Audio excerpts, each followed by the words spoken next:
Hello everyone.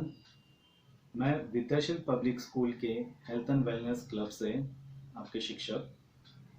पिछली बार हमने chess के बेसिक रूल्स और रेगुलेशंस के बारे में जाना था। इससे आप गेम खेलना तो स्टार्ट कर सकते हैं, लेकिन इस गेम में 3 फेजेस है मेनली।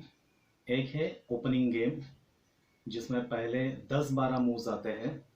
उसके बाद दूसरी फेज आती है मिडिल गेम, जिसमें आगे का एक्चुअल बैटल चलता है।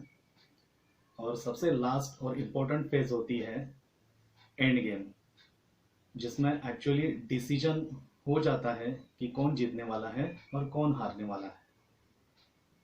तो ये सारी चीज़ें हम अभी सीखने वाले हैं स्टेप बाय स्टेप। ठीक है, तो जैसे हम गेम ओपन करते हैं, तब पहले 5-6 मूव्स छोड़कर आगे बोर्ड पर कई सारे एक्सचेंजेस हो जाते हैं पीसेस और पॉन्स में।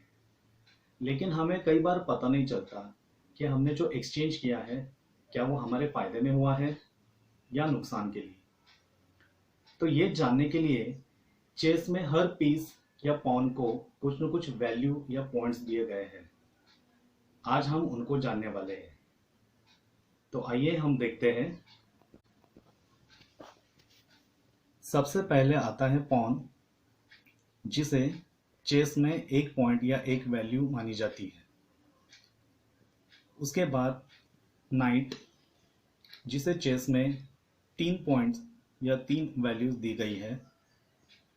इसका इक्विवेलेंट पीस है बिशप यानी ऊंट, जिसे चेस में 3 पॉइंट्स या 3 वैल्यूज दी गई है।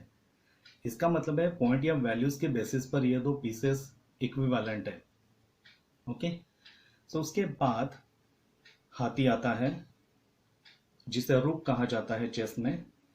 तो इसे चेस की भाषा में, परिभाषा में 5 पॉइंट्स या 5 वैल्यूज दी गए हैं। उसके बाद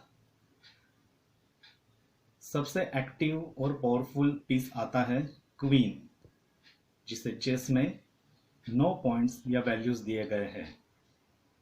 तो ये जो सारे पीसेस है, इनमें सबसे इंपॉर्टेंट है किंग, जिसके लिए कोई वैल्यू या कोई पॉइंट्स नहीं रखे हैं, क्योंकि सबसे वैल्यूएबल किंग है गेम में। बिना किंग के कोई चेस नहीं खेल सकता है, इसलिए उसे कोई वैल्यूज नहीं है। सो वो बहुत ही वैल्यूएबल है, इसीलिए